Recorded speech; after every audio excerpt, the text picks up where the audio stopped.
Welcome to this explainer. Think of building a web application kind of like constructing a massive skyscraper.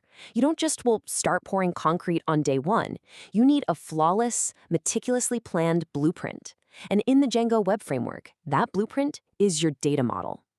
Today, we're going to master Django models, from the deep underground foundation all the way up to the peak of the penthouse. We'll be walking through essential Django model design patterns that ensure your apps are robust, scalable, and just beautifully architected. Okay, let's dive right into this. Here is our agenda for constructing this architectural masterpiece. We'll start with the definitive data source, move into model design best practices, explore common methods in the meta class, define database relationships, and finally, look at advanced model inheritance patterns. Section 1, the definitive data source. Let's start building that foundation. So what actually is a model? Well, at its core, a model is the single, definitive source of information about your data. It contains the essential fields and behaviors of whatever it is you're storing. Every single model is a Python class that subclasses django.db.models, and generally speaking, each one maps directly to a single database table. What's absolutely incredible here is that each attribute of the model represents a database field. By simply writing a few lines of Python, Django gives you this amazingly rich, automatically generated database access API to query your data. There is literally no raw SQL required just to get off the ground. Now, you might be wondering, how do those Python classes actually become database tables? That's exactly where Django's migration system comes in. Think back to our blueprint analogy for a second. Running the make migrations command is basically drafting the blueprint. Django detects the changes you made to your models and generates migration files. These are incremental instructions written in Python. Then, running migrate is pouring the concrete. It reads those blueprint files and actually applies the changes to your database schema, bringing those tables to life. Moving on to Section 2, Model Design Best Practices. Time for refining the materials. Django offers tremendous flexibility, which means following best practices here is absolutely critical. First up, let's talk naming conventions. Models should always be capitalized and singular. For example, you'd use university, not universities, simply because the model represents a single object, not a whole collection of them. Fields, on the other hand, should be all lowercase using underscores, so full underscore name, with an underscore, not camel case. And honestly, reading and writing this explicit snake case format is so much easier if you use a really good coding font, even if, I'll admit, all those fancy font ligatures can feel a little overwhelming at first. The official Django coding style actually dictates a very predictable rhythm for structuring your model. When you open a model file, you should expect a specific order. You start with choices for your fields, then the database fields themselves, followed by custom manager attributes. After that comes the meta inner class, your underscore underscore string method, save, get absolute URL, and finally, any custom methods. Sticking strictly to this order prevents your massive, real-world models from turning into absolute chaos. Okay, pay attention to this one, because understanding this specific difference saves countless debugging hours.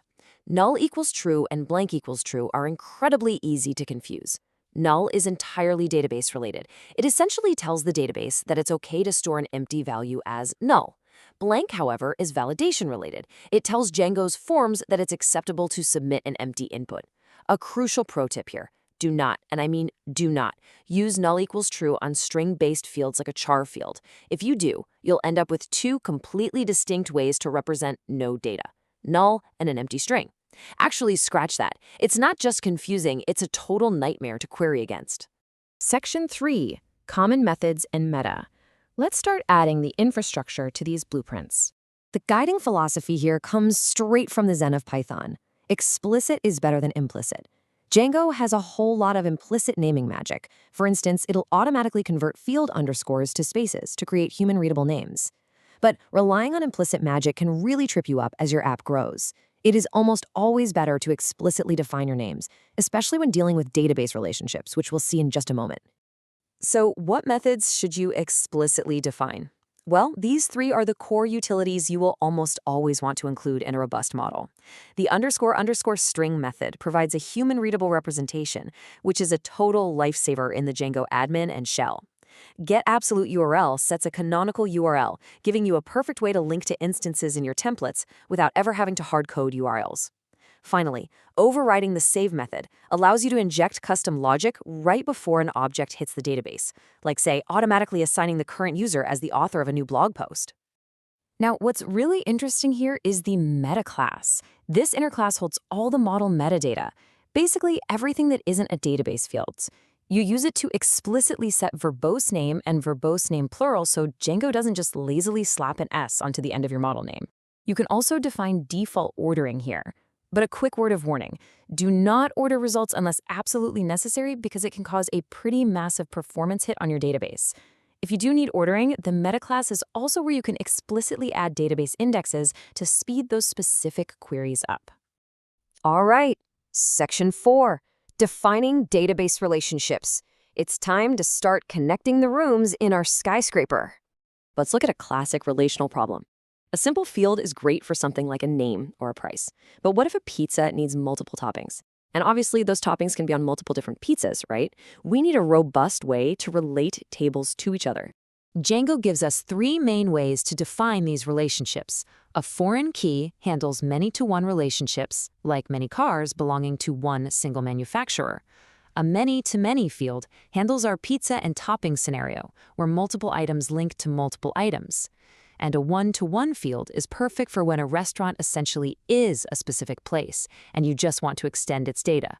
Oh, and here's a brilliant feature. For a many-to-many relationship, if you need to track extra data, like the exact date a specific topping was added to a pizza, you can use the through argument to point to a custom intermediary model that holds those extra details. So the crucial point to remember is that when you define these relationships, Django implicitly creates reverse relations so you can query backward. But remember our golden rule, explicit is better than implicit. You should always explicitly define the related underscore name as plural and the related underscore query name as singular. This explicit naming prevents catastrophic naming collisions, which is super important when you start factoring out code into abstract base classes later on. Which brings us perfectly to Section 5, Advanced Model Inheritance Patterns. This is where we truly build the skyscraper. First up, we have abstract base classes. Imagine you have 10 different models that all need a created at and updated at field. Instead of typing that out 10 separate times, you create one base class with abstract equals true set in its meta class. Other models just inherit from it, getting those fields automatically.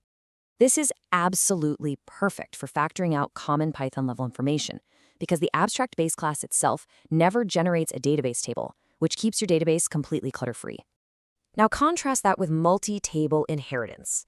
In this pattern, both the parent and the child models exist as totally distinct tables in the database. Django automatically links them behind the scenes using an implicit one-to-one field. You'd use this when you need isolated tables for every level of the hierarchy. For example, if you had a generic place model that holds an address and a specific restaurant model that inherits from it but holds its own distinct data like seating capacity. And finally, proxy models. I've got to say, these are absolutely brilliant. By setting proxy is true in the meta class, you create a replica of an original model. It shares the exact same database table as the original model. Literally 0 schema changes, but allows you to change Python-only behavior. You can use a proxy model to apply a different default sorting order or attach a custom manager to filter specific records, all without touching the underlying original model's structure. It grants you immense flexibility in Python while maintaining strict, solid stability in your database. So there you have it. We've covered the foundation, the structural best practices, the relational corridors, and the advanced architectural patterns of Django models. You now have the ultimate blueprints right in your hands. The framework provides the tools, but the actual architecture is entirely up to you. So what does this all mean for your next project? How will you design your next Django skyscraper to be both beautifully Pythonic and infinitely scalable? Thanks for joining me on this explainer, and happy building.